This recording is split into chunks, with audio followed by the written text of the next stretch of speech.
Hello and welcome to episode 347 of Retro Encounter, RPG Fans' weekly podcast of many topics. I'm Mike Sollosi, and we are here for, entry 2 in the Autumn of Adventure, or part 2 of Gilbert Wolf, Schaefer Wolf, however you want to put it. This is our second episode in October 2022, and we're here to discuss the 2013 adventure game The Wolf Among Us from Telltale Games, and we are comprised of the same crew that, that was part of a pirate crew last week. Myself, Mike Sollosi, alongside Hilary Andreff. Hello. And Jono Logan. Hey. Hilary and Jono, I am having a blast playing a bunch of adventure games with you this month, and the three games we're playing this month are The Secret of Monkey Island last week, Broken Age next week, and this week, The Wolf Among Us. And so far, I have had so much fun. These games are all winners, so this is going to be a positively tinged episode throughout. But The Wolf Among Us was our choice for this week. When we started planning out how to do Adventure Games Month, we knew we wanted to do one sort of old school adventure game and one sort of new school adventure game. Those were Monkey Island and Broken Age. And then we decided on sort of what goes in between. And we ultimately decided to go with a game from Telltale. And within Telltale's oeuvre, we picked The Wolf Among Us, which is a standalone sort of detective noir story that is set in the Fables universe, which is a comic book series. And Fables is characters and creatures from fairy tales and folklore and literature all live in a Fables world, but were ousted from that world because of a dark calamity fomented by someone called the Adversary. So a lot of fable creatures, or anyone that's of that world, is called a fable. A bunch of fables living in modern day New York, where they have to stay out of the public eye by donning human disguises and living in secret apartment complexes and so on. But let's talk about Telltale Games and the Fables series and how we know each of them. For starting with you, Jono, what's your background with Telltale and Fables in general? I was on board with Telltale real early. I didn't play Bone, their first game, or their first adventure game, but I picked up Sam & Max Season 1 as soon as it was released, because I am a massive fan of Sam & Max Hit the Road, the classic LucasArts adventure game. And from there, I followed them pretty steadily through their many games up until the Walking Dead era. It was at that point that flavor of adventure game just kind of lost me, to be honest. It didn't really stick with me. There was a complete lack of, I guess, inventory puzzles, and the game, it sort of it became an adventure game that was much more like visual novel plus in many ways. So yeah, I kind of fell off Telltale by that point. In terms of Fables, I was a massive fan of the comic when it was being published, or at least when the original run was being published. Just loved them, loved the concept, read the entire series along with its sister series, Jack of Fables. And Fables has recently returned with, it picked up its numbering again, I think at 151, and it's continuing the story. So cool. Yeah, there's lots of Fables in the world, and this was a perfect little prequel to the series. Nice. And so it's good timing too. Yeah, not bad. It's excellent timing for us too, because The Wolf Among Us is getting a sequel after almost a decade of its first being released. Yes. So and we'll talk about that in a little bit. But first, to expand on what you said about Telltale Games, Jono, you were right in dividing Telltale's oeuvre into two halves. It was founded in 2004 by former LucasArts developers, and from the beginning, Telltale was taking other IPs and making them into these into classic style adventure games. And before The Walking Dead in 2012, they revisited a lot of LucasArts properties, including Sam & Max and Monkey Island. I think we mentioned Tales of Monkey Island in the previous episode. Yeah, and also games based on Back to the Future and the Strong Bad Flash series, which is something that is extremely specific to my teenage years, I guess. But you're right; they hit more mainstream success and changed the nature of their game design a little bit with The Walking Dead, which I think is still their most successful game. That game came out in 2011 or 2012, and since then they continued making games based on other IPs, but they came more action and dialogue driven and less inventory and environmental puzzle driven.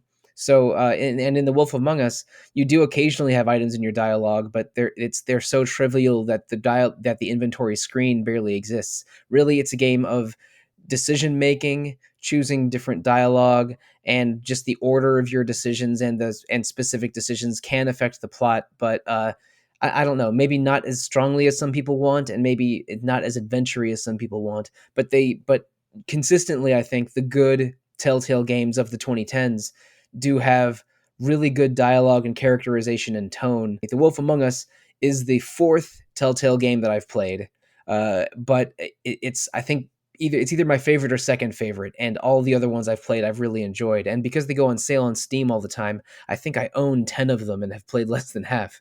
But also, the recently Telltale's reformed. Yes. They famously went under, and they've recently reformed. But another company I think they're called Skunk Ape, which is made up of developers that worked on the Sam and Max series.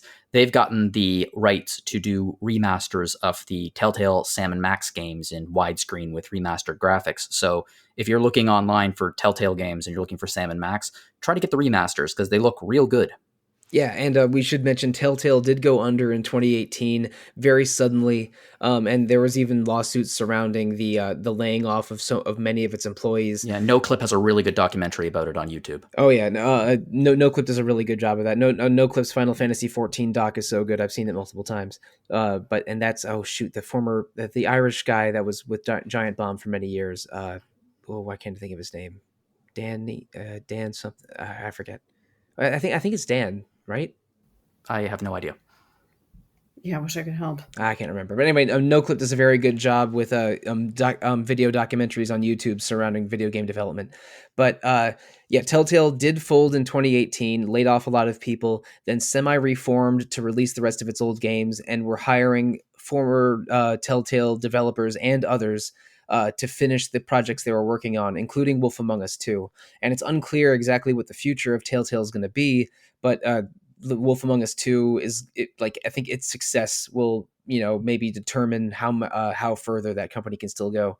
But before we move on, I do want to mention I have read a little bit of the Fables comics, not as much as Jono has, but I have the trade paperbacks of the first two collections, which is probably 10 to 12 issues. And I thought it was really, really good. And the first one is mostly about Bigby Wolf, Snow White, and Snow White's sister, Rose Red. Rose Red is mentioned in this game, but doesn't really show up. But Hilary, we haven't gotten to you yet. What's your background with Telltale and Fables, or both? I'll start with Fables because that's pretty simple. It's been highly, highly recommended to me, especially recently.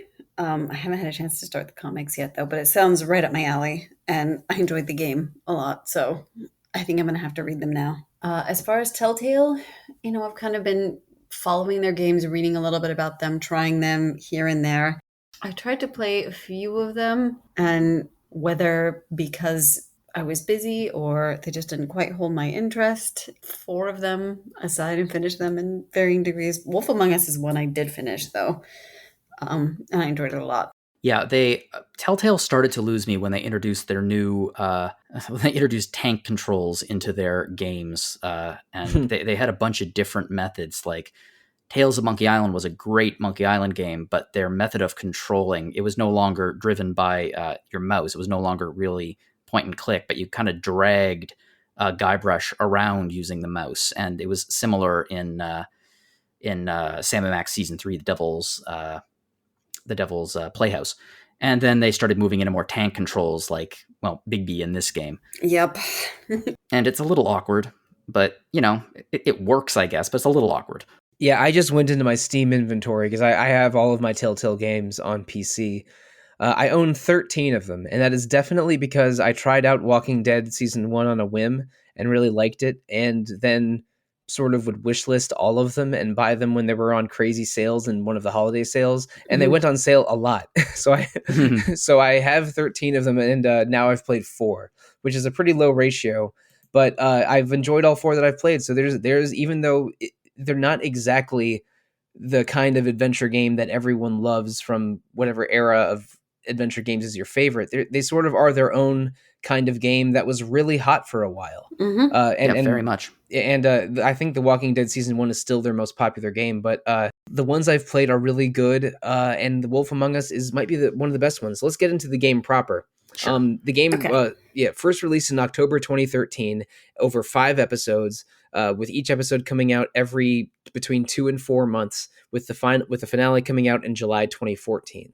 And each episode is between 1 hour and 1.5 hours or so, is my estimation. I think that the last one's the shortest one, and was a little bit frustrating for people to wait at the time, because again, 4 months for what amounts to short stories could be a little frustrating. I remember people being a little bit annoyed at the delay in Telltale games coming out as they were coming out, and which I think it helped me a little bit that every single Telltale game I've played, I played in all at once after all five episodes had released. Right. And I think, for how I play games, that's probably the right move, because if I had to wait 4 months for episode 2 of The Wolf Among Us, I would have forgotten some character names from the first one. I'm thinking back, at least for a couple of the ones I tried, I think that's exactly what happened. I like, okay, I'll try this, played an episode, and then just forgot or had other stuff to prioritize. It's like all of us, people our age, people that have grown up over the last 10, 15 years, a lot of people are moving away from broadcast television into streaming services, and there's less patience for waiting for an episode of television every week or longer, when we're used to having a streaming service give us large chunks or entire seasons of television at once. Mm-hmm. It's interesting. There is the episodic release model that Telltale and some other companies were pioneering debuted at the same time that Netflix was pioneering the binge drop of an entire season. It's interesting that there was that divergence between video games and television at the time. And it's still evolving. How the delivery system of streaming services works. Like Netflix has been dropping Stranger Things in half seasons, and Amazon has its biggest shows. They usually give a first half season or 3 episodes all at once, and then do one a week until the end of the run. And now television seasons of things on streaming services are usually in the 8 to 15 episode range, instead of the classic broadcast television of 20 to 25 episodes. So because there's like the concept of channel surfing isn't as present anymore, and is more about sort of just content delivery and chunks. And syndication's long gone. So and syndication is not what it used to be at all. And now instead of syndication, it's streaming services buying up the catalog of popular TV shows, and like HBO and Netflix bidding on who gets to show every season of Friends. It's like television watching has changed over the past 15 years or so, and episodic gaming has sort of like started and changed around the same time, and Telltale was right at the middle of it, because they were releasing episodic game episodes in the middle of all of this. And I think that and even if you look at your Steam library or similar, they used to have each game episode released as an individual release. Like I'm looking at here, and I have Sam and Max separated into 5 mini episodes, but games that came later, like Batman and The Walking Dead, are all just a single game, and then the episodes fill out within that. It's just the interface is a little easier to deal with. The point I'm making is Telltale was pioneers of this episodic game format, as Jono mentioned, but even they were changing how they were delivering their episodes as they were getting more popular. Right. Yeah, and what really is astounding about Telltale, especially considering how they went under and that the level, the spectacular nature of how they went under, is when you look at, they never really created any of their own properties. There was a classic point-and-click adventure game they created called, I think, Hector Badge of Carnage, which was fine. Yeah, and Hector and Puzzle Agent are their only original games. Everything else, everything else is a borrowed or legally leased IP. Yes. Yeah, but when you look at the legally leased IP, I mean, they created, even in the early days, they got Bone, which is one of my favorite comic books of all time, Sam and Max, which is one of the greatest adventure game properties of all time, a strong bad, so Homestar Runner, which at the time was massive. Huge. And Yep. huge. They got I love old school homestarrunner.com. It's terrific. When I was in high school, they would every week there was a new strong bad email. We would gather around Yep. one of the band room computers and watch it together. Yeah. I would love you would love to have Strong Bad as a guest on Retro Encounter. Uh, That would be Strong Bad looking for his email. I hope it's from a female. But then they got like movie properties, like they created full-scale sequels to Back to the Future and Jurassic Park. They got Law and Order. They got The Walking Dead. The Wolf Among Us is actually probably I thought they had CSI, not Law and Order. I think they got CSI later, maybe. Oh, maybe they got both. I'm trying to remember off the top of my head. But then if you look at what they got after The Walking Dead, which was massive, and it made them, like they got Batman, they got Marvel with Guardians of the Galaxy. Yep. They got like the properties that these people were playing with were massive. They had Game of Thrones, for God's sake, in the height of Game of Thrones popularity. So the fact that they went under with this much, this many just solid gold IPs is a little stunning. I mean, I know why they did. When you look into it, they were overextended and a lot of other things, and the quality was really suffering, but it's still kind of jaw-dropping. Yeah, they went for really mega popular franchises that fit very well with players of games that bought on digital storefronts. Like, lest we forget, The Walking Dead was the most popular television show on TV for a couple of years in the 2010s. Mm-hmm. And, and also a comic, which is something they were used to doing. The Walking Dead comics is fantastic. The comic is better than the TV show, in my yeah. opinion. If anything, Fables is way more niche than the other properties they were going for in the 2010s. But but in general, they were targeting franchises that like players of online services would really, really go for. And I think that almost all of their choices were good, but it reached some breaking point where the acquisition of those licenses was too expensive for how much they were selling. And then so they went into some kind of equity firm that did completely tore their company apart in 2018. I don't know all of the business decisions that went into that, but it's very messy. There was a lot of labor lawsuits in the state of California. It reminds me a lot of like any kind of franchise that starts out, gets really, really popular, starts overextending itself. Like they're the Quiznos of games. Like Quiznos is, in my opinion, it was like the best sandwich restaurant. I loved Quiznos. And, it started out and there was like one location. Then there was a location everywhere. And then there were no locations. It suddenly disappeared. It suddenly disappeared because they overextended themselves and the franchise just crashed and burned. And this kind of reminds me of that. Oh man, so what's in this metaphor? What is them coming out with The Walking Dead and reaching mainstream success? Is that around the chicken carbonara sub?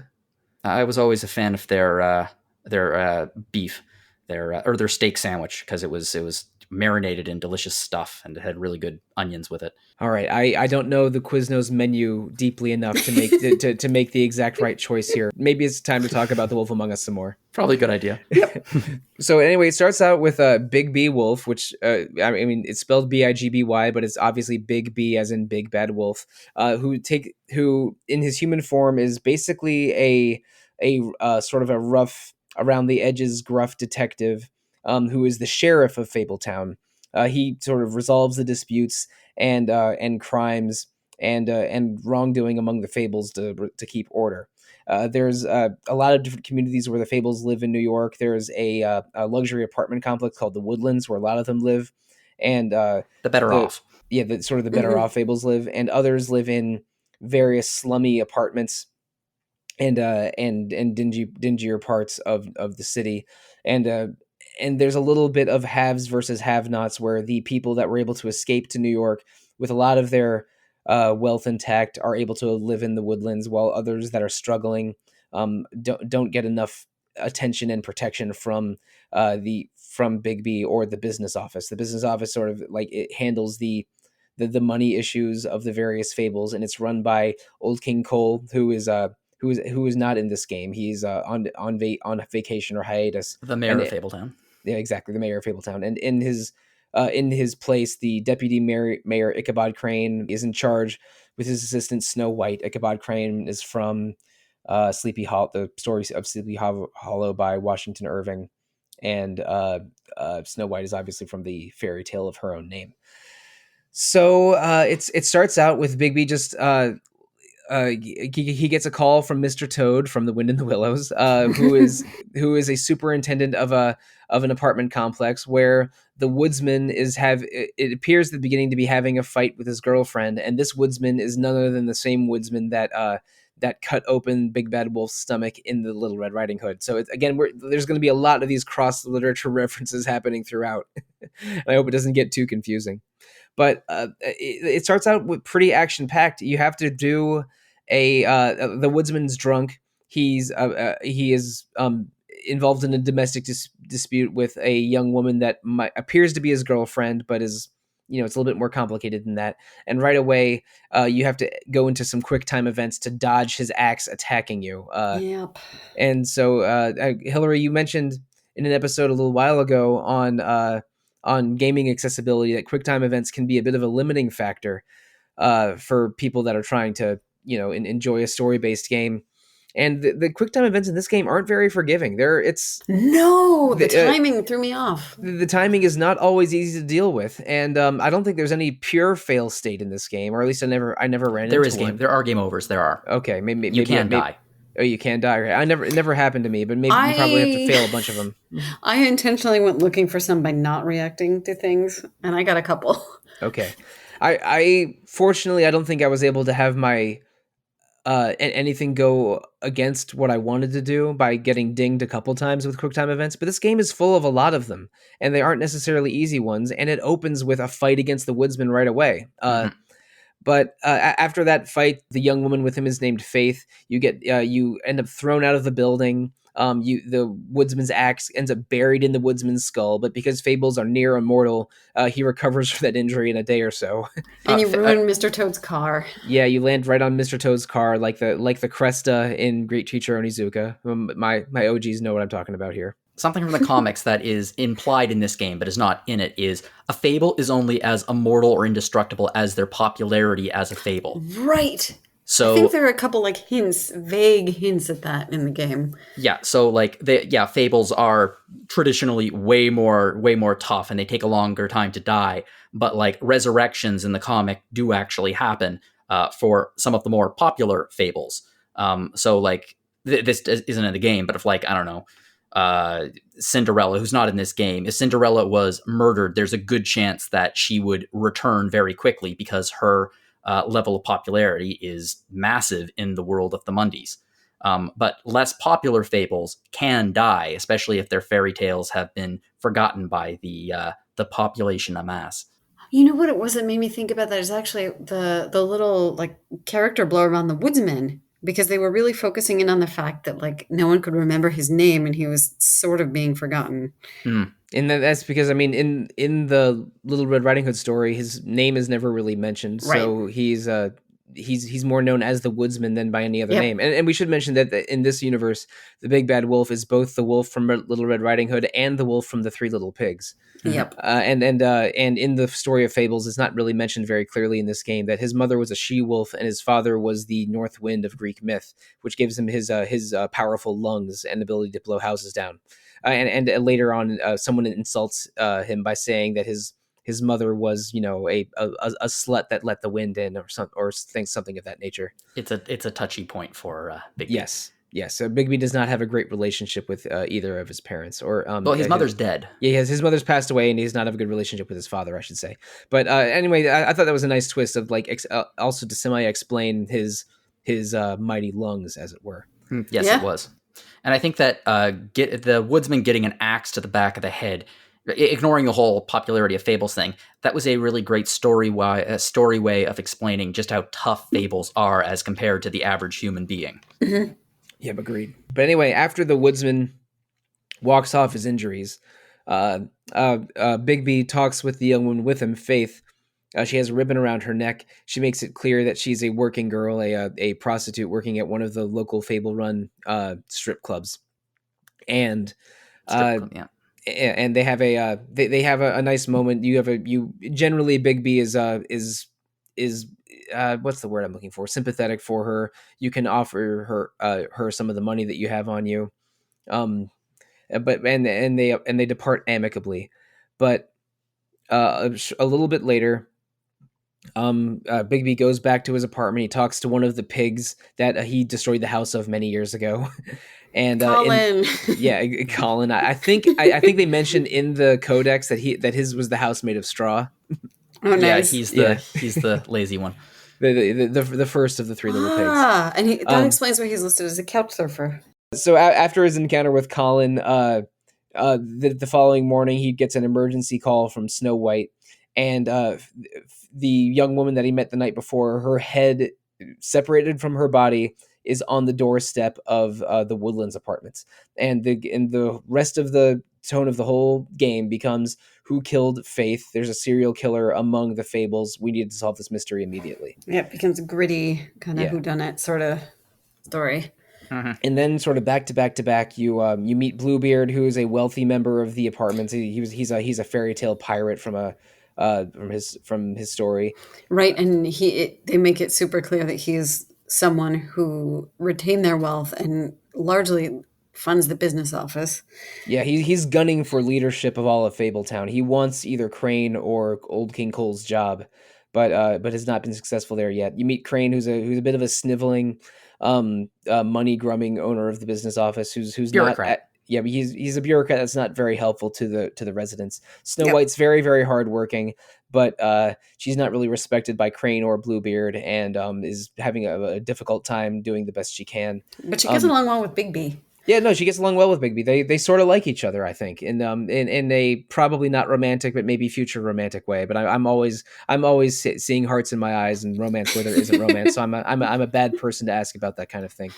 But Bigby and Snow White are sort of become partners to try and solve the mystery of who the killer is, and so you go around looking. You realize that the young woman from the night before was named Faith. She's from a little known fable called Princess Donkey Skin, who was able to escape the clutches of her father and marry a man named Prince Lawrence by wearing a magic cloak made of donkey skin. And near the end of the chapter, you get a call from Mr. Toad again that there's something going on at his place, and also you want to investigate Faith's apartment. You can go to one or the other in either order, but you end up exploring both. Right, and the situation is pretty tense. And I actually want to mention this because this is, I think, a good example of like a serious Telltale decision is where do you go first? Because you have a limited time and things will change a little bit. You'll get dialogue, you'll get different things based on your choice to some degree. And this is the first one of those because you see in the magic mirror that stuff is going down at Faith's apartment. Prince Lawrence looks like he could be in serious trouble. But then Mr. Toad on the phone also sounded like he could be in serious trouble. So you have to decide where to go first. Right. And I believe Prince Lawrence survives if you go to his place first, but passes away due to blood loss if you go to his place second. Yep. And Lawrence does show up in future chapters if he survives. I went to his place first. So that does matter a little bit. But ultimately, in both locations, you realize that Tweedledee or Tweedledum, who are sort of hitman or fixers for a certain other character. I believe the term is private detectives. Sure, private detectives in quotes. You encounter one or both of them in either location, and there's a chase sequence with more quick time events. But the chapter ends after you talk to Toad and Lawrence and confront the Tweedles. You go back to the Woodlands, and there's another head at the doorstep again, but this time it's Snow White's. And this, between the action sequences and the investigation and the introduction to all these major characters, I'm just going to say it, but I think part 1 is the best chapter in this game, just because it is such a dramatic, semi-violent, a lot of stuff happening at once, fascinating introduction to this world. I think it's the strongest chapter. I mean, the entire series is good, but there's an incredibly good first impression after finishing part 1. And a big cliffhanger. Yeah, and a cliffhanger, and it's one of the longer chapters as well. Like it's great. I think I like the whole story, but part 1 might be my favorite. What are your thoughts on that? It does an extremely good job at introducing a vast number of characters who are in this game. Like some of the characters that we didn't even talk about there were Beauty and the Beast. Yeah, they live in the Woodlands. Yep. We talk Gren, Holly. Yep. Gren is short for Grendel. Grendel from Beowulf. I don't think you meet Grendel or Holly until the next. Oh no, chapter. You're right. You go to the trip trap. Yeah. Trap at the beginning of chapter 2, I think. No, you don't. Oh really? No, it's at the end of chapter 1 because you have a choice between capturing the woodsman or capturing Tweedledee, and Oh then my as gosh, you're you're walking, right. Yes, yes, you're yes. right. You're right. Yeah. as So you're walking, even more happened in chapter 1 than I remember. oh yeah, it's Right. loaded. You have to make a choice. You're at this bar, and there's the woodsman, and the woodsman is there, and you're interviewing the woodsman, and going to arrest him and take him back to the apartment. But then Tweedledee walks in, and you have to choose between capturing Tweedledee or the woodsman. Right. And that starts the opening of part 2, which is there's an interrogation. Yes. Thank you. Yeah, it's in the basement of the Woodlands. Let's go into part 2 now, where Bluebeard and Bigby and later Crane all go in, and you're interrogating either Tweedledee or the Woodsman.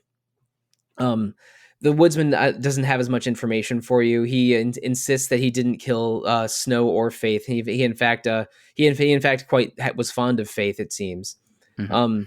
It looks like the Woodsman was a solicitor of the prostitutes at the Pudding and Pie, so he knows multiple ones of them, and was probably fond of maybe even multiples of them, because it mentions that he knew Lily as well, who is the second victim here, because and I should say the second victim is Lily and not Snow White, because it's very clear at the end of that interrogation of either Dee or the Woodsman, Snow White steps into the room. And everyone's shocked because, again, it looked like Snow White's head was the second victim. But then they learned that the second victim was glamored, again, basically a witch spell that allows a fable to take on a human form. And the victim was actually a troll named Lily, who is the sister of Holly, the bartender at the Trip Trap. But she was glamored to look like Snow White for reasons unclear at this time. And it's a little bit disturbing to everyone in the room, especially Snow. But that they continue on to investigate this. You visit the Pudding and Pie, where both Faith and Lily were working girls. You can choose to what else goes here. You have to confront Holly and tell her about the death of her sister after you had that really uncomfortable confrontation with her, where you fight Grendel and possibly also the Woodsman at the Trip Trap in chapter 1. And this whole time, I don't know. Maybe this is because I'm a weak-willed man, but my motivation for Bigby's tone was I was trying to be really nice to women and children and be violent with whatever person I was fighting, depending on how mad I was at them. But so I was always trying, when Beauty asks you to not tell Beast where she's going at night in chapter 1, I kept the secret for her. I was very nice to Faith and gave her money. Yep. I was as kind as I possibly could be to TJ, Mr. Toad's Yeah, son. Mr. Toad's little son. Yeah. TJ is a very, very cute little toad boy. But I did not have much patience for Crane or Bluebeard at all, or the Woodsman at all. I was probably, but I eventually felt bad for the Woodsman by chapter 4 or 5, and sort of was much kinder to him, by which point him and Bigby were almost bros at the end. Yeah, I definitely made myself bros with the Woodsman. I don't know Yeah. if I just couldn't help it because I thought it was entertaining, because of their fable origins. Yeah, but also I was extremely mean to Georgie and Jersey Devil later in the game, and to Dee, and I did not rip off Grendel's arm, which was a pretty gruesome choice, but I wasn't the kindest to him either. For me, it's so interesting the way that I played this game, because I know what happens to all these characters because I've read the comic, and I have very definite opinions about who these people are based on that, and who specifically Bigby is. So the way that I played it is, and this isn't a spoiler or anything, it's that Bigby is, completely and utterly devoted to Snow White, regardless of how Snow feels about him, just incredibly devoted to her. In the comics, Snow is the one who gave him the ability to turn into a human being. And they have a history together besides that. So he's in love with her. So when the entire game, my North Star was always, is this what Snow would want? Will Snow be remember angry? that. Snow appreciates that. Yeah, I was trying to be on Snow's side and Beauty's side, and to maybe lesser degree the prostitute side multiple times in this in this game. But that was another thing that I was trying to keep in mind. This is the really good part about this era of Telltale gaming, which is there's a lot of role playing. You get to be these characters, and you get to make choices that, in some cases, don't even develop the plot in different ways, but just very much the experience of it is very personalized. So also my other reason why because very much like you, Sollosi, my Bigby was very, very patient and caring and protective of the women. And in the back of my mind, my rationale was, when you think about all of the Big Bad Wolf and the Big Bad Wolf's history, that I feel like Bigby is trying to atone for his actions, like with Red Riding Hood and that. So he is trying to protect these women rather than, eat them, I guess you could say, as he would have when he was in his fairy tale days. I think at times I just kind of wanted to be as nice as possible to whoever was having the hardest time, because things are really rough for most of these fables. Like it is not a kind world to them at all. And just to step back for a minute, speaking about glamours, there's one location that we didn't mention yet, and that's the farm. And it's kind of like part of Bigby's job is enforcing and making sure that fables that can't maintain human shape or can't blend in New York have to be at the farm, which is this other location. I think it's supposed to be in upstate New York. Yeah, it's supposed to be in a remote part of upstate New York. And Colin, the pig we mentioned earlier, has escaped the farm to visit New York multiple times because he just has an unusually difficult time getting a glamour and maintaining it. And part of Bigby's conflict with Mr. Toad earlier is that Mr. Toad can't afford a glamour for him and his kid. Even if you give him a lot money later in the game, he still can't get a glamour. Still a toad. And glamours can only be provided by witches, and there's even black market glamours that show up in this game. It looks like that Lily the troll used a black market off the beaten path glamour to become to appear like Snow White, and tracking down the witch that gave that glamour is part of the investigation in chapter 3 or 4. But we can. I guess let's keep moving on a little bit. It looks like all of us were mostly having a good guy Bigby Wolf that was trying to be as nice as possible to Snow. Like my hierarchy of the people I was trying to be nicest to was probably Snow number 1, TJ number 2, Beauty number 3, and then Holly number 4, because I think Holly's had a really unfair go. Yes, poor Holly. She's just her sister's dead. Her husband. Her bar gets trashed. Yeah, her bar gets trashed over and over. Grendel doesn't make things easier for her. I really felt for Holly in this game, and I was trying to be as respectful as I could be to her, even though you were not put in a good position to be to be on Holly's good side. But anyway, continuing the investigation. You check Lily's autopsy, you use the magic mirror again, you go to the Pudding and Pie strip club run by Georgie Porgy. Again, Georgie Porgy, Pudding and Pie, kissed the girls and made them cry. Who's basically a rude, foul-mouthed pimp, who employs Fables in his strip club. You meet Nerissa, who is the Little Mermaid from that story, and Nerissa gives you a tip that she knew where Lily was taking her previous client, and gives you and if you can pay for it, you get a key to the building where that meeting took place. You find that Beauty is not a prostitute, but is working at the front desk of the motel where the prostitutes take their clients, and she's trying to hide it from Beast. Again, you can try to keep that from Beast or not. You investigate the motel room, find the room where Lily was deceased in. Beast catches you there because he followed Beauty to her job, and there's a brief fight scene against him. But they mostly are understanding about it if you're at least reasonable with trying to explain that no, you're not having an affair with Beauty. Again, I felt for Beauty and Beast in this game. I tried to help them as much as I could. Mm-hmm. Even though they're basically rich kids that aren't as good on their own as they were in Fairy Tale Land. Yeah, that's basically who they are in the comics as well. Yeah.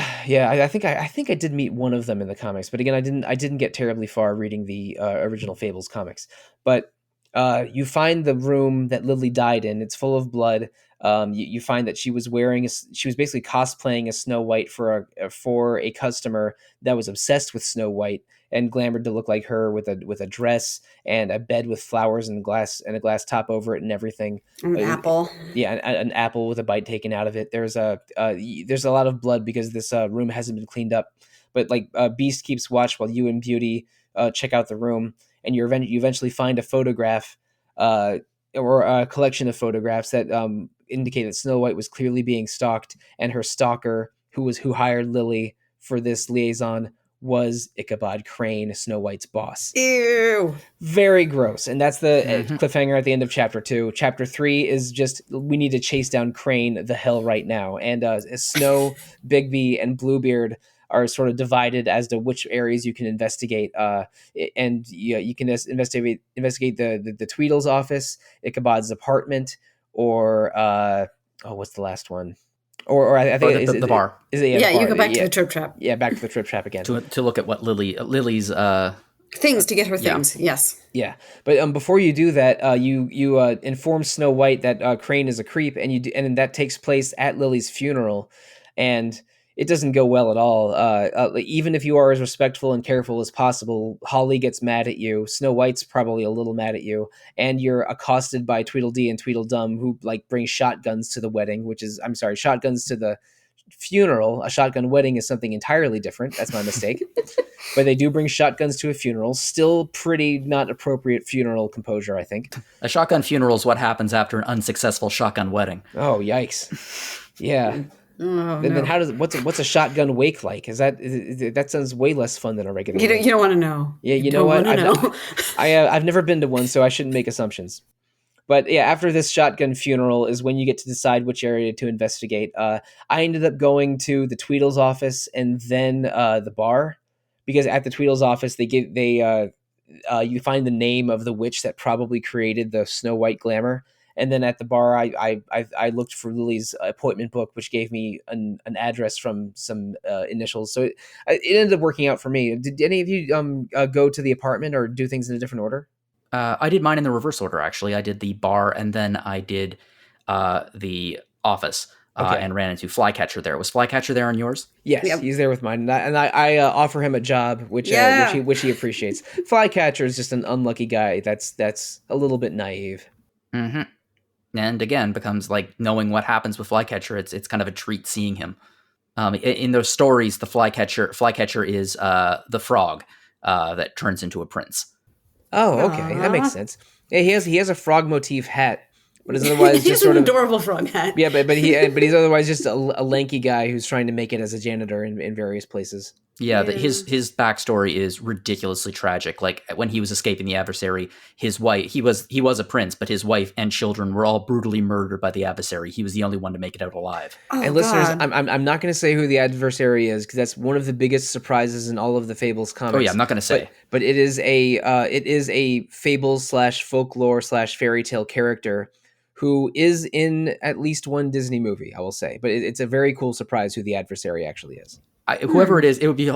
They never could have did this, but when I was first reading it, I was like, it would be the funniest answer if the adversary was actually Walt Disney himself. That would have been amusing, and that's not who it is, of course, but it is a surprise that I think was a genuine shock when I learned about it, and I didn't learn about it through the comics. I didn't get far enough, but I had it spoiled for me on like a list of probably something like IGN's top 100 comic book villains ever. Yeah. But then after I learned learning it that way, it's like, holy shit, they really went for it here. Mm-hmm. But anyway, back to Wolf Among Us. Yeah. Hill, what order did you do? What did you do it in? I went to the Trip Trap first, and then I went to the office. And I think there was a little bit of like clever design going on there, because the items you find, you need both, and you can necessarily shift the order. So it's kind of neat they made that work out. The appointment book and the name of the witch are the two items that you get. And getting them in either order makes sense for it to work. I guess none of us went to the apartment, so I don't know exactly how that could go. I tried it. It's actually very interesting, because I after I finished that section, I rewound and did it again, because I was curious what the outcome would be. It depends. If you go to Crane's apartment first, then Bluebeard goes somewhere else. I'm not sure, but Jack of Fables, who Jack and the Beanstalk fame, is breaking into Crane's apartment, and you get information out of him about who the witch is, and then you can continue. However, if you go to the bar first or the office first, and then you go to Crane's apartment, there's going to be no useful information there, because Bluebeard will have burned it all in the fireplace. Yep. And that is how I found things. Oh yeah, Buffkin was also there. Yeah, Buffkin is one of the flying monkeys from The Wizard of Oz. Yeah, and he's the librarian at the business office in Fabletown. And he has a drinking problem. All correct. But anyway, you get the name of the witch and her address from this investigation, or hopefully you do, as long as you don't go to the apartment second. And you can confront the witch, Auntie Greenleaf, at her apartment. She's in a disguise, pretending to be a little girl, but you solve that mystery pretty quickly.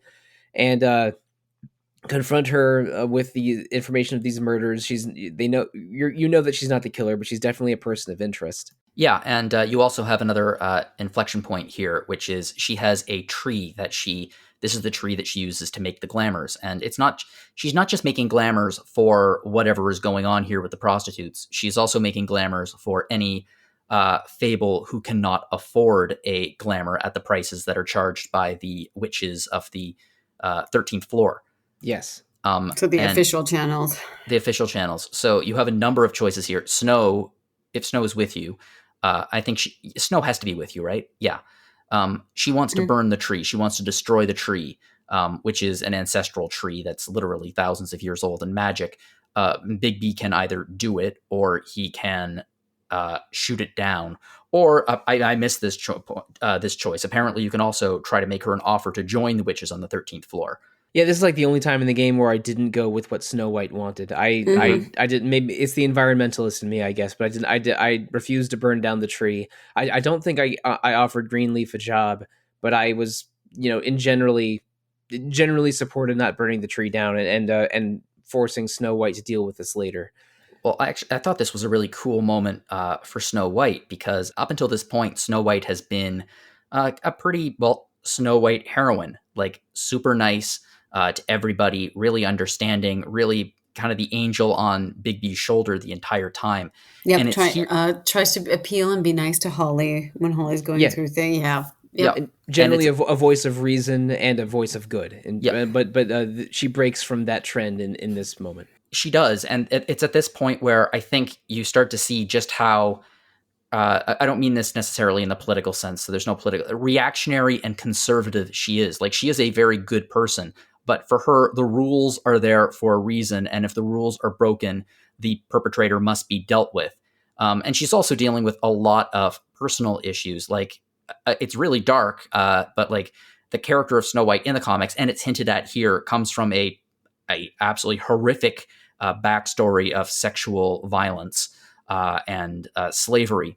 And because of that, discovering that Ichabod Crane was using her image in his fantasies is genuinely horrible, and like more horrible than anyone could possibly imagine to her. And in many ways, that starts to change her character in ways that it is not super positive. Yeah, and but at least after this event at the witch's apartment, you do learn where Crane is. You go back down to the Pudding and Pie strip club where Crane is trying to force the girls there to reveal who really killed Faith and Lily. Right. He was visiting Auntie Greenleaf because he thought he got a lead on an artifact that could help them talk. Because until this point, if you asked them directly about the murders or anything, they could not say anything. Yeah, they say my lips are sealed. Yeah, they specifically say my lips are sealed. And then maybe part of another rhyme about why they can't talk. Yeah, and they all have ribbons around their neck. Every girl at this club. And Faith's body was found with the ribbon stuffed up her mouth, somewhat horrifically. And so like and it's hinted at, it's more clear later, but the ribbons are what prevent them from talking, and is a part of the magic or the curses going on at the Pudding and Pie.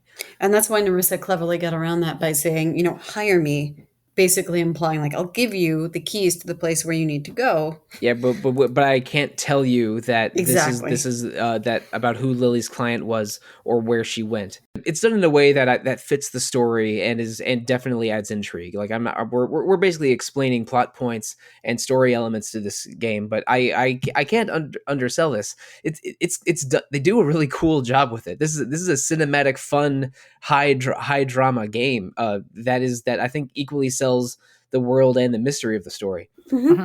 But continuing on, you finally track down Ichabod Crane there. You drag him out. You're about to arrest him, but then you're suddenly confronted by Tweedledee, Tweedledum, and the real mofo of the story, Bloody Mary and the Crooked Man. Bloody Mary from the urban legend of saying the name Bloody Mary in a dark room with the mirror 3 times, and the Crooked Man from the nursery rhyme about a crooked man who walked a crooked mile and lived in a crooked house. The same namesake as the Agatha Christie novel Crooked House, which is one of her best books that doesn't have Hercule Poirot or Jane Marple in it. If you're into classic murder mysteries, but yeah, the Crooked Man is a money lender, a loan shark, and crime boss. Bloody Mary is his number one hit woman / assassin, and he also is the boss of the Tweedles. You only The see muscle. him. Yeah, sorry. The muscle. Yeah. The Tweedles are his muscle. I guess so is Bloody Mary, but the Crooked Man is just like the shadow of someone in a car. You fight the Tweedles and Bloody Mary here and get extremely badly injured. Oof, yeah. Bloody Mary in particular is just ruthless and dangerous and shoots Bigby with a silver bullet. And that's the end of chapter 3. And in chapter 4, you basically investigate the Crooked Man as tightly as you can by going to a pawn shop that he's known to use as a front and a butcher shop that is known to use as a front, looking for information on the Tweedles or Bloody Mary or anyone. But Bigby is so badly injured that he's warned that further injury could mean his death for good. Did you guys go to the butcher shop first or the pawn shop first? Because I went to the pawn shop first, and that's when the we should say the Bronaissance of Bigby and the Woodsman begins. Yep. I did the same thing. I went to the butcher shop first. Yeah, this is the same butcher who's friends with the baker and candlestick maker, and he indicates that his butcher shop was doing well until it started doing poorly. He had to take a loan from the Crooked Man, and then the Crooked Man used that leverage and the loan and its interest to force the butcher to use his shop as a front for his illegal activities, including delivery of glamour ingredients and spell ingredients on the black market. It's clear that the Crooked Man has a lot of power in the world of Fables, but is also able to help Fables in struggling businesses when the business office can't. And the accusation here over and over from the butcher and Gren and Holly at their bar that the people at the business office only care about the wealthier Fables that are able to live in the Woodlands apartment complex, and Fables that are less well off have to go to people like the Crooked Man in order just to survive in New York City. Right, and in fact, like one of the opening scenes when Bigby is going into the business office, he actually cuts Gren in line, and Gren's the one who gets especially irritated about this, and it's like a running theme through the whole thing. Yeah, I mean that's a little unfair because I mean Bigby literally works there. Yeah, I know, but you could look. Gren's not really in the mood to be fair at that point. I don't think. Exactly. Really. Because Lily had been missing for a week, and this is how many times reporting it. But I was not very view Gren favorably there because that's literally Bigby just walking into into the office for a job. But anyway, and that's actually also another really good hook though, because you're like, why is he so pissed off? And you gradually learn like, oh. Mm-hmm.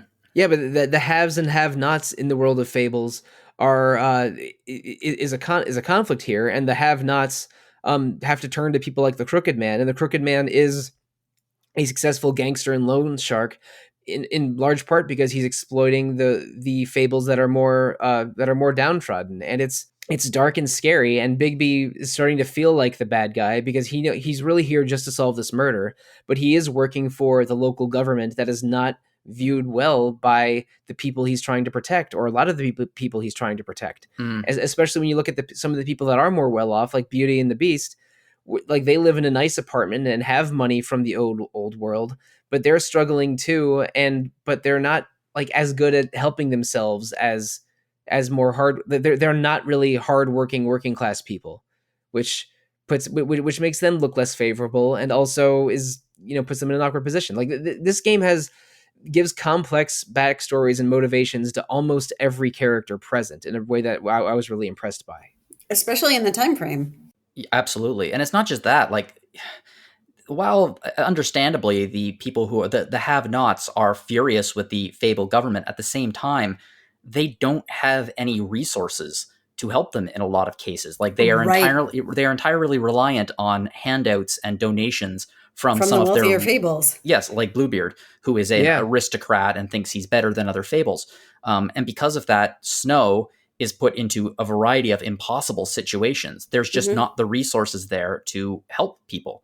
It's really a fascinating, it's not incredibly in depth, but an interesting study of refugees, because that's what these Fables are. They're refugees trying to survive in a world that is not their own.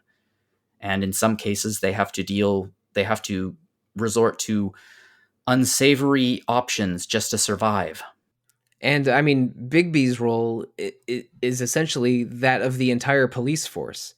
And I mean, it's a very fraught conversation, like the role of police and government, and their wrongdoing versus righteousness. We don't need to go into all of that, but because Bigby is mostly a force of law and order and sometimes violence, he is either feared or looked upon very poorly by the people that aren't in the clear protection of the Woodlands apartments. Right, and also his past comes up a lot too, because here, like, traditionally people are terrified of them. He does some very violent, awful things, and in New York, in Fabletown, he's the sheriff. There's a line very early in the game, I think in part 1, where he's talking to Colin, who's illegally crashing at Bigby's apartment. And you can tell that Bigby feels bad for what he did to Colin in the past, so he mostly lets Colin do that. But Bigby tells Colin, I'm paraphrasing here, like the Fables came to New York and they all deserve a clean slate. And then Colin replies, well, you can't erase people's memories either. Yeah. So it's all of this is handled very, very smartly.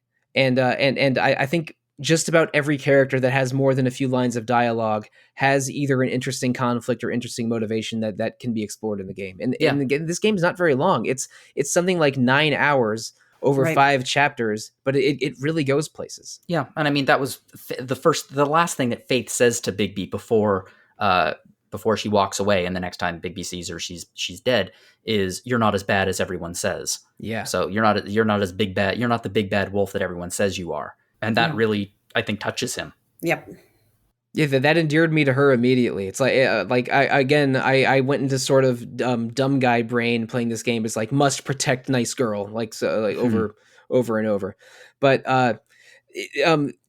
part 4 ends with you finally repairing the broken magic mirror, because Ichabod broke the mirror while he during the end of chapter 2. Right, so he wouldn't get caught, and he stole a piece so that you couldn't track him. But then you finally find a piece in his jacket in the butcher shop, or at least that's where I found it. Maybe if you do it in a different order, it's slightly different. No, I found it in the pawn shop. Yeah, that makes sense. So really? Whichever place you visit second is where is where Crane's code is. That makes sense.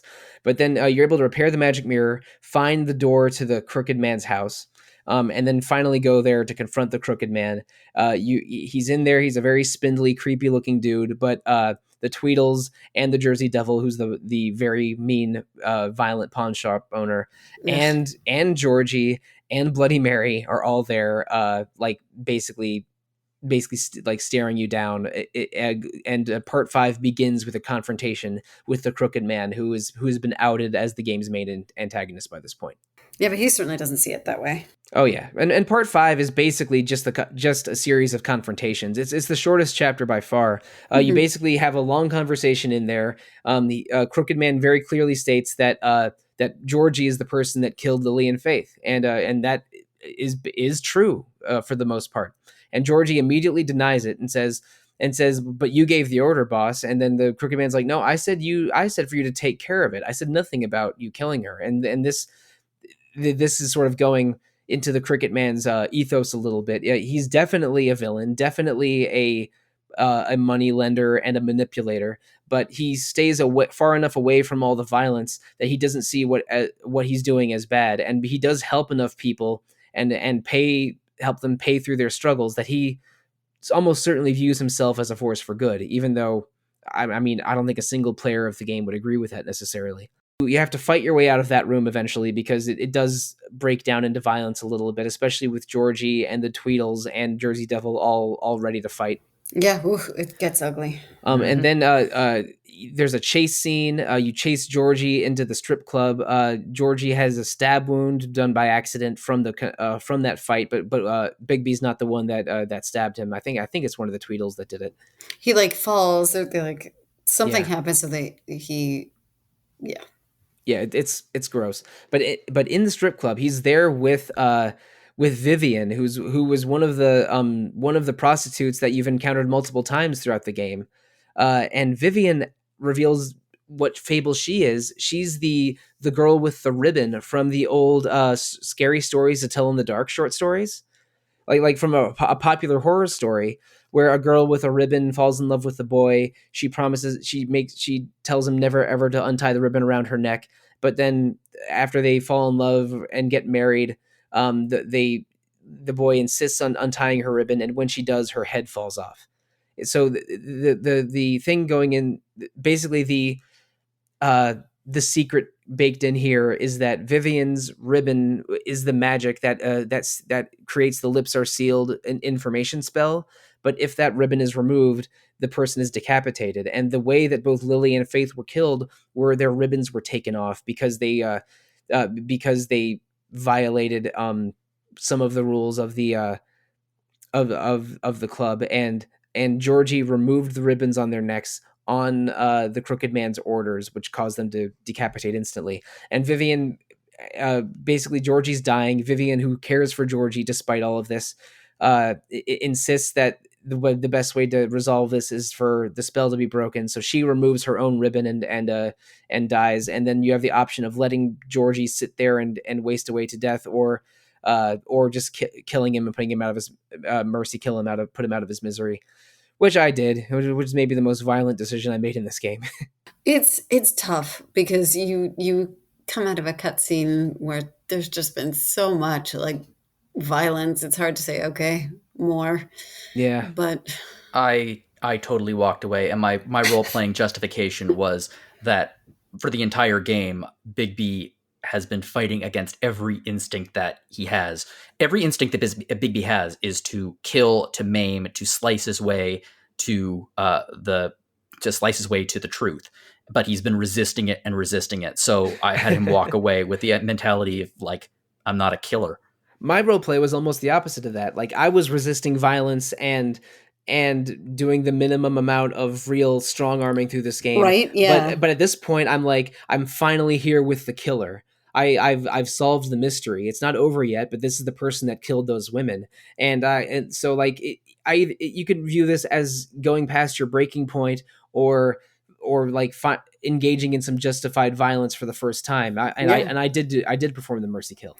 It's interesting how you could kind of justify that either way. Yeah, I don't think neither Jono nor I is wrong. This is Bigby is troubled, and I think both of those paths make sense. I wanted him to suffer, and I figured I could walk away with my conscience clear and keep my my death free, except for Bloody Mary. But we'll get to that in a second. But that was self-defense. Can we make a quick aside for a second to talk about how some of the little, Telltale is famous for these so-and-so will remember that. Oh yeah. Kind of pop-ups. I remember when I was playing one of the Batman ones and there's a big close-up on the Batmobile, I was thinking to myself, the Batmobile will remember that. Yeah. This game has a couple of those that kind of hit me as especially hard, or that I thought were funny, or kind of played with that convention a little bit. And I think there was one in the Trip Trap where you can choose to sympathize with Gren a little bit or not.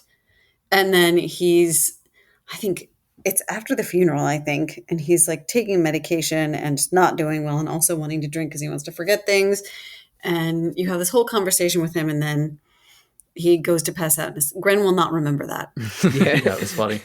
Yeah, it's Grin and Holly really have a rough go of it in this game, and when you talk to Holly about going through going through Lily's things, like she's in like a medical near coma, and it's easy to sympathize with her, but you can tell how much she's suffering, especially since her sister's funeral was like ended in unintended violence, and it's partially your fault or Bigby's fault, but. Sticking to chapter 5 again, before he dies, Georgie tells you where the Crooked Man's current hideout is. It's at a foundry / factory. You go there, you fight Bloody Mary for the last time with a bunch of QuickTime events. A lot of holding down the W button, a lot of clicking around at different mirror clones of her, and the fully transformed version of Mary is scary looking. It's a demon with glowing red eyes and features, and who's covered in sharp glass mirror shards sticking up. It's all sorts of like kind of writing, glowing red writing all over her body. It's not that challenging, because if you just click correctly enough times, you'll beat her. And I don't even think there's much of a choice. Every outcome has you defeating Bloody Mary, as long as you don't fail the QuickTime events. But it's pretty scary and violent. Not gonna lie. Yeah. And so sorry. The reason I mentioned that now is because I think there's one with Georgie that like I walked away too, and the way the game framed it was like, you let him suffer, and I was like, oh yeah, I guess I did. Anyway. But and after that fight, you confront the Crooked Man again, but this time he's alone in an office in the factory and not surrounded by all of his goons. You have the choice of killing him right there or taking him in for a fair trial. Snow White also made you promise that you would bring him in alive. That's right.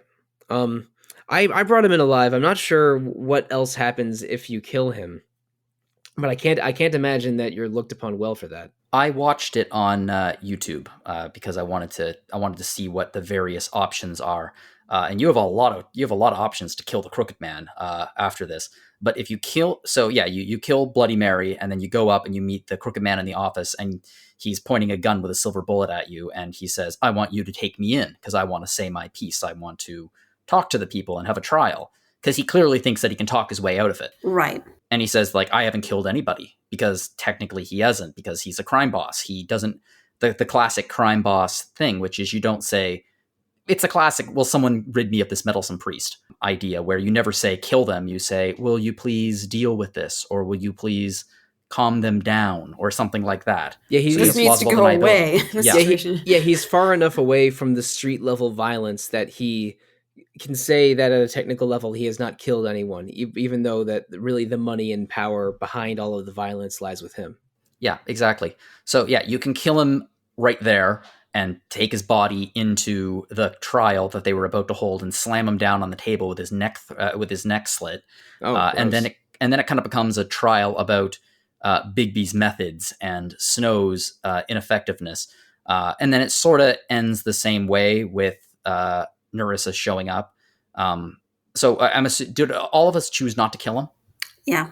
Correct. Yes. I took a slight variation of that path. I think where I refused his, offer, but then I didn't kill him. I think I waited out the option to hit him after that. So I still ended up taking him in.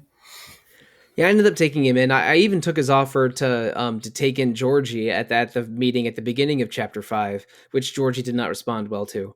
But I'm not sure how that affected the end of the story. I ended up taking him in non-violently.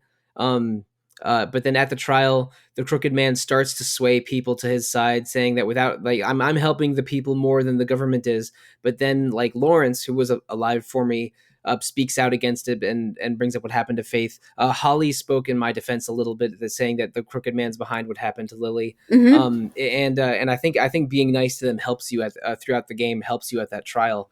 And eventually the entire Auntie Greenleaf is there, and if you do not destroy her tree, she'll mostly support you as well. And by the end, everyone in the room was on Bigby's side, which makes me feel lucky that I at least made some of the right decisions leading up to that point. Right. And then the Crooked Man tries to escape with violence once and tries to throw you into the witching well, which is their version of a guillotine in the Fables world.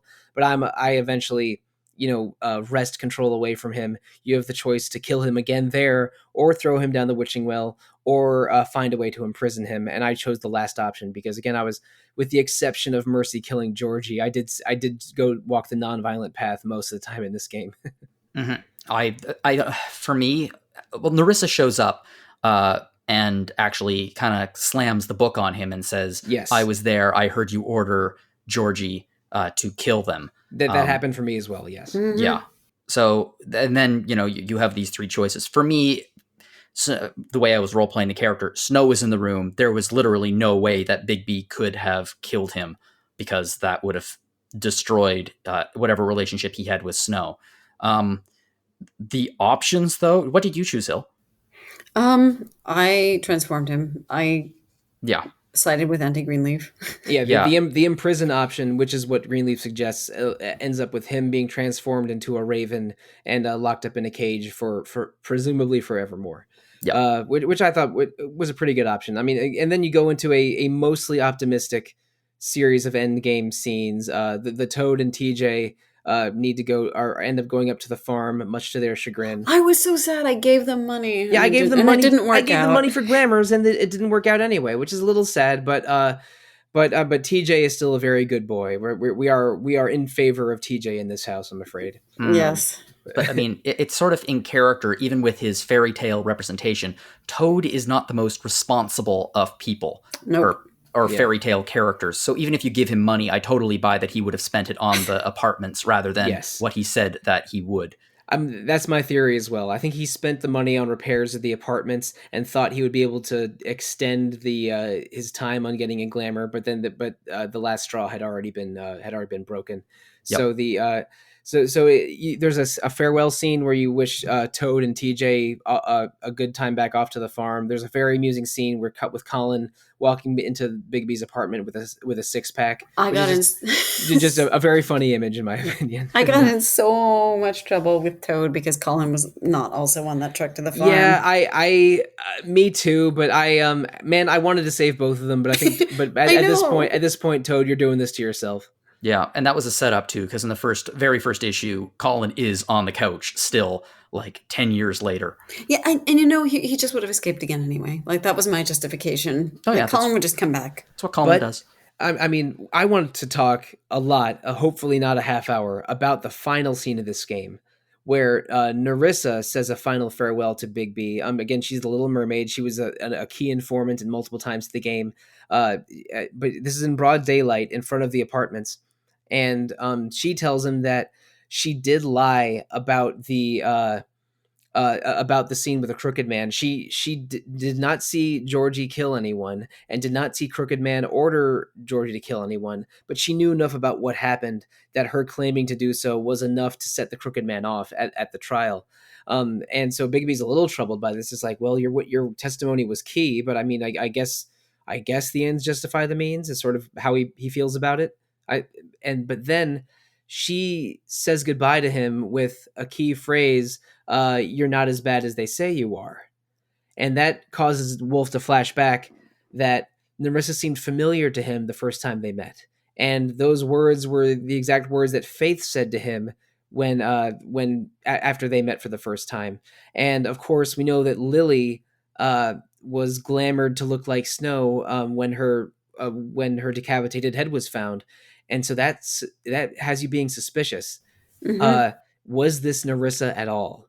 Was Faith glamored to look like Nerissa, and then Nerissa glamored to look like Faith, and then did they switch places, and Faith has been the person you've known as Nerissa the whole time?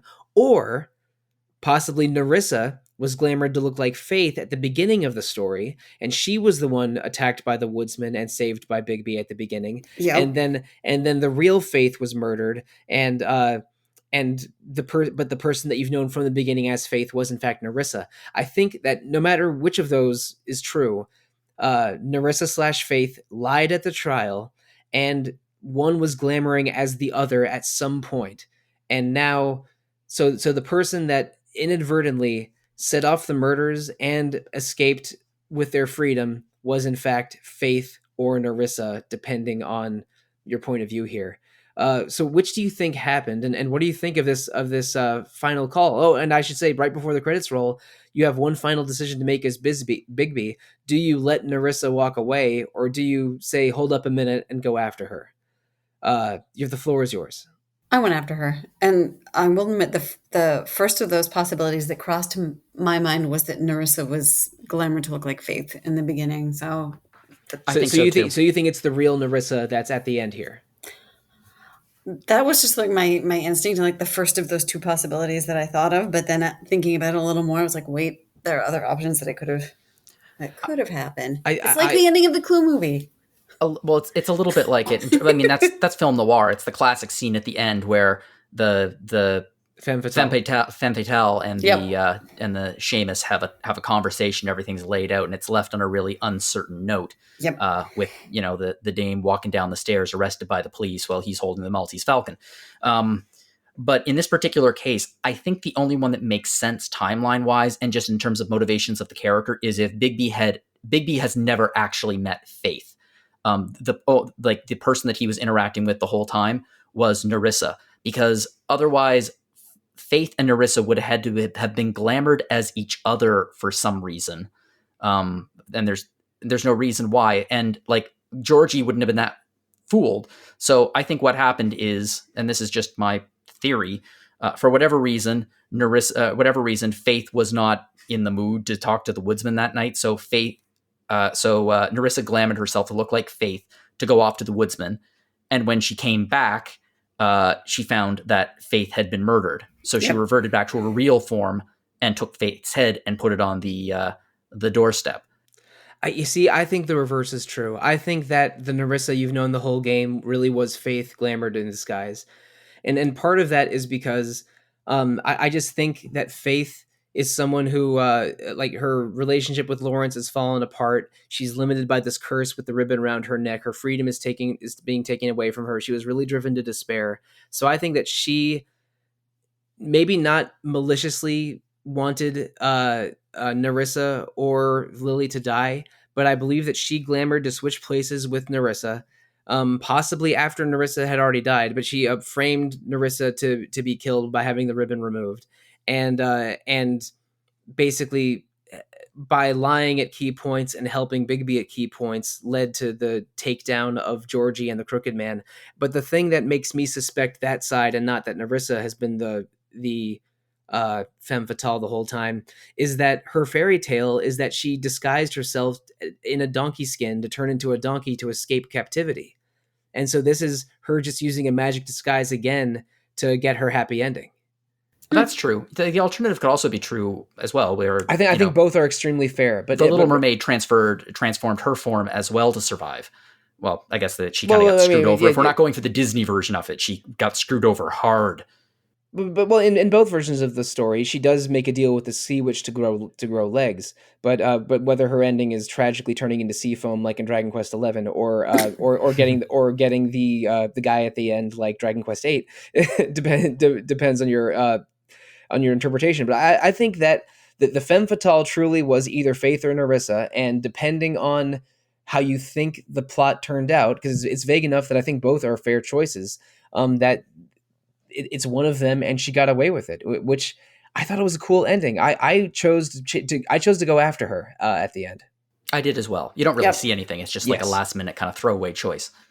But it's a cool moment of you realizing a few extra puzzle pieces, recontextualizing earlier scenes of the story, and then ending on, like, I think that Bigby letting her walk or going after her are also both justified. Mm-hmm. But it was a cool way to end, and it was a cool final stinger on the plot that I personally had not seen coming.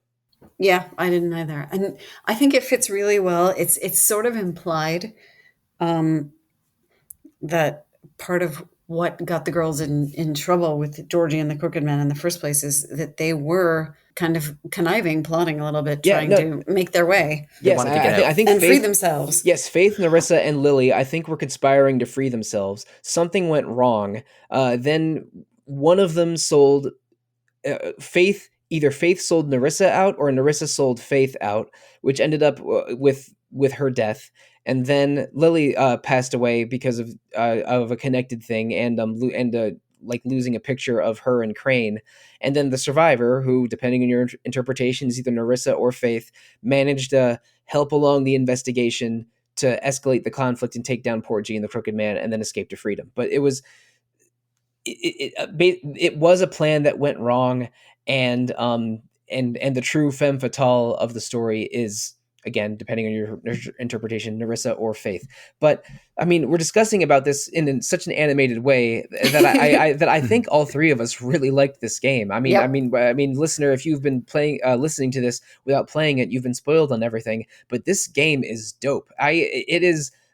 Again, either this or the second Batman game is my favorite Telltale game, and it's really worth it. It's not exactly like the first half of Telltale's oeuvre or a classic LucasArts or Sierra adventure game, but it's a very specific story-driven, dialogue-driven game of its kind that walks the line between adventure game and visual novel. And I think that a lot of them are really good, and this is one of the best ones. I mean, any disagreement from the rest of the panel? I liked it a hell of a lot more than Back to the Future, I'll tell you that much. That's fair. And I mean, I don't want to say I'm the world's biggest Back to the Future fan, but I am looking at a hardbacked poster of Back to the Future behind my desk, and I turn around and there's my prop replica flux capacitor. I am a low-key Batman fanboy that owns 3 versions of the Batman animated series on DVD or Blu-ray Yes. in various incarnations. And I thought the Batman Telltale games, I played both of them, were very good, and this is as good or better than them. Like, this is a cool, unique setting that's much more niche than Batman or The Walking Dead. But I think is such a cool interpretation of noir and this setting and these characters that I'm kind of like noir fairy tales. Yeah, I'm kind of excited for Wolf Among Us 2. I mean, I'm probably going to wait for reviews first because I don't know what the state of current Telltale is. So I've got to be mindful of that. Yeah, exactly. So I'm going to wait for reviews and check out, but I am tentatively excited because the first one's so good that I'm naturally excited for the second one. Yeah, I think that this is an exceptional story. I mean, again, I love the comics, so it was the joy of a prequel. I find is it's not necessarily what's happening; it's watching a good writer hopefully move all the pieces into the place that is at the beginning of the original work. So in terms of like Snow and Bigby's relationship and how close they were, and then resetting them back to a much more professional relationship that they were at the beginning of the comic, that worked really well. Colin being in the apartment worked really well. Everyone being off at the farm worked really well. Ichabod Crane being deposed, all of that worked. I was extraordinarily impressed by the vocal acting. Yep. Especially by Bigby, because although it was not an impression, there were moments where it was a very Humphrey Bogart-esque kind of like nasally kind of voice. And that really hit the right tone for me because this was, it's a film noir. It's that was the style and that was the feel of it. It was a good old fashioned mystery and Bigby was a good old fashioned Seamus. So I think they achieved exactly what they wanted to with this game. Yeah, Bigby's voice, which is very scratchy and gruff, like really communicates that he's lived a hard life in a way that I think fits a film noir detective story beautifully. And he's the Bogart or the Sam Spade or the what's Philip Nick? Marlowe. Philip Marlowe. I was thinking of Nick and Nora's last name from The Thin Man, but that's not important.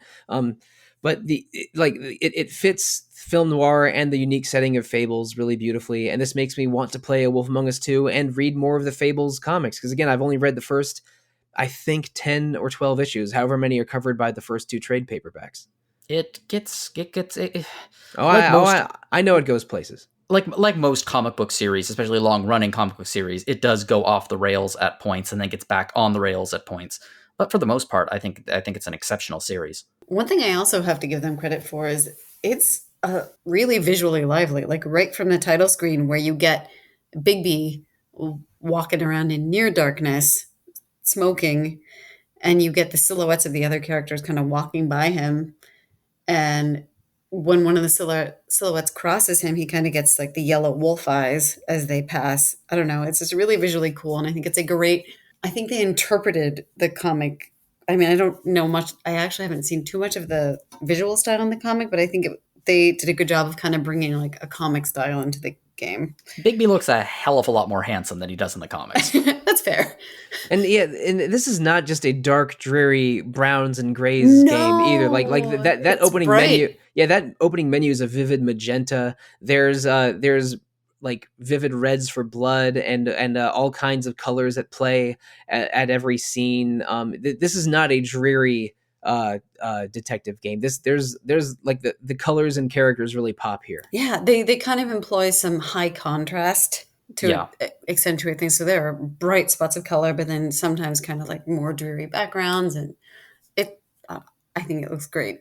It's fascinating to me, too, that I feel that throughout the entire game, clearly this was being developed with the idea that there was going to be a Wolf Among Us 2. And I don't mean the one that was announced 2 years ago, or 3 years ago at this point. I mean, like they were planning on releasing a sequel very soon after the other, because there are threads that are left hanging. Like, I don't know if you two notice, if you go to the Tweedle's office, and you open up their files, there are references in the files to a police detective who interviewed you at the beginning of the second chapter. Yeah, right, she gets yeah. her memory wiped. Like, I think, doesn't Crane kind of bust you out? Yeah, Like, Crane busts you out, and everyone's memory is wiped, but she has a particularly extreme reaction to the memory wipe.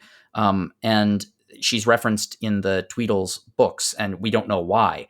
And there are a number of other little moments where obviously they were planning on picking it up in the sequel. Yeah, Now, and other Fables in their files too that we haven't met. oh yeah, and I have no idea whether or not those are going to be picked up in the new Wolf Among Us 2. Like I've seen the trailer of it, which looks great. It's obviously being done on a modern engine, but with the same graphic style. So it'll be I imagine that it'll look the same, but the shadows will be a lot smoother. And same voice actors. The plot in that one appears to be Dorothy Gale in some kind of a house with the Tin Woodsman and the Scarecrow. Incidentally, in the comic books, Dorothy Gale is a notorious world famous assassin who specializes in killing witches. Which is she kills the witches and she gets a taste for killing. Oh, jeez. Yeah, so Does she murder all of them with houses and water, or do her means diversify a little bit? her means diversify a little bit. Apparently, she got her first charge from dropping a house on the witch, and then the water was like, oh yeah, this is what I'm good at. And then she develops her own little tactical team of Lion, Tin, and Scarecrow. Wow. Okay. So And she's all the right. arch nemesis of Cinderella. Okay, I'm trying to think of the exact right metaphor from the musical Wicked for this, but I'm going to say that she and her team are dancing through life. Yes. Oh, okay. That should be the subtitle for The Wolf Among Us 2, Dancing Through Life. No. Have each chapter be a different song. So the first one's Dancing Through Life, then the second one she's Defying Gravity, and then the third one she's popular. Let's say. But anyway, all right. If we're going through the musical oeuvre of why can't I think of Idina Menzel and Kristen Chenoweth, maybe it's time to end the episode. Listeners, thank you so much for joining us through this journey through Telltale's The Wolf Among Us, an adventure game I tremendously enjoyed. I deliberately picked 4 games to play in October that I have never played before, and so far it is 2.5 winners because I am halfway through, let's say a quarter of the way through Broken Age, the next game that we're playing for October. After Broken Age, we're doing the fourth half. I'm sorry. We are doing the 4th game in our Gilbert Wolf, Schaefer Wolf series with The Quarry, a 2022 horror game where a bunch of camp counselors are locked in a wilderness with werewolves. That's going to be a semi-sequel to the episodes that Peter Triesenberg and I did of Until Dawn and Little Hope. But after our Autumn of Adventure, we're going to hit episode 350. This is episode 347. Episode 350 is distressingly close. I am partway through writing it. I'm excited to record it. We will see what that happens, but it's going to be the first episode in November. The rest of November is going to be our month of Mass Effect. 3 episodes, each dedicated to Mass Effect 1, 2, and 3. Jono, you and I have already recorded one of those. And nice. So we're ahead of schedule there. And oh boy, has it been fun revisiting Mass Effect in 2022 for me. That's going to be a very enthusiastic trio of podcasts. Yeah, it's going to be fun. It was my first time playing through them, so I just was delighted by them on every turn. And it was my first time playing them since Mass Effect 3 was brand new in 2012. So it's been a lot of fun for the two of us, and along with another panelist. You'll hear all about that in November. But listeners, if you have questions or comments for us about Fables or The Wolf Among Us or Telltale or Episode 350 or Mass Effect or Wolves in general, the best way to contact us is to email retro@rpgfan.com. You can also comment on RPG Fan's message boards, our Facebook page, RPG Fan.com on Twitter, RPG Fan.com on Instagram. We have a dedicated Discord, a YouTube channel, a Twitch channel with something going on, something like 6 days a week on Twitch. You can interact with RPG Fan however you choose. There are many ways to do so. Another way to do so is to listen to our other podcasts. There's Random Encounter every 2 weeks, hosted by you, Jono. Yeah, we've had some good episodes lately. This is going to be airing in beginning of October, is it? Middle of October. Middle of October. Okay, so by that point, one of the last episodes we did would have been Hilary and I did an episode interviewing the author, Aidan Mower, he wrote a book called Fight Magic Items, and it's about the history of JRPGs, and it was a good book. I really enjoyed it. And Hill, you should have a review of that going up pretty soon, right? Yes, working on that now, and it was a lot of fun talking to him and talking about the book.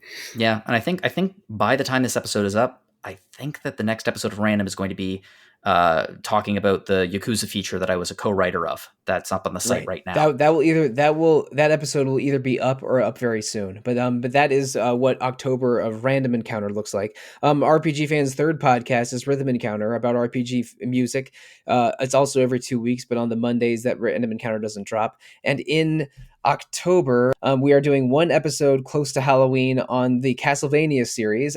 We have not recorded that episode yet, but I know it's coming, and I'm really excited to talk about that one, because if Castlevania is one of my pet games. I know plenty. I can talk about Castlevania music very easily at length. But also there's a Masafumi Takada episode. Yep, that's next. That's what the first one in October was that I couldn't remember. And that's the composer behind Danganronpa, Digimon Cyber Sleuth, The Silver Case, and a bunch of other excellent games. I really like his sort of techno-inspired music in Danganronpa, so I'm really looking forward to that episode.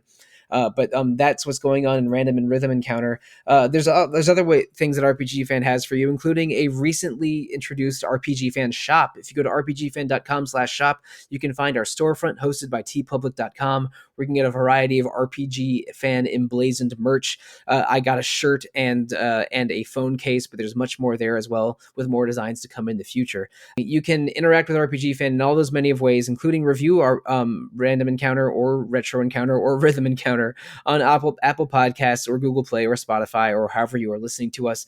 Please give us feedback as you see fit. But if you want to give us feedback as individuals, not as a podcast, let's tell you, the listener, how to reach us, the panelists, starting with you, Jono. You can find me at jlogan at rpgfan.com, or you can find me on Twitter at Jono_Logan. Now, Hilary. All right. The best way to reach me for RPG Fan stuff is Discord. I'm EP Fire there. And for me, the best way to find me is on Twitter. I am at The Real Monsoon most of the time, at Evoca for Dogs other times, and on RPG Fans Discord, I am at Monsoon Mike.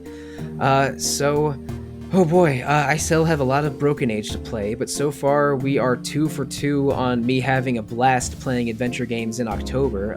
Let's move on to the next one. Sounds good. Very excited. Jono, Hilary, and listeners, thank you, good night, and good luck.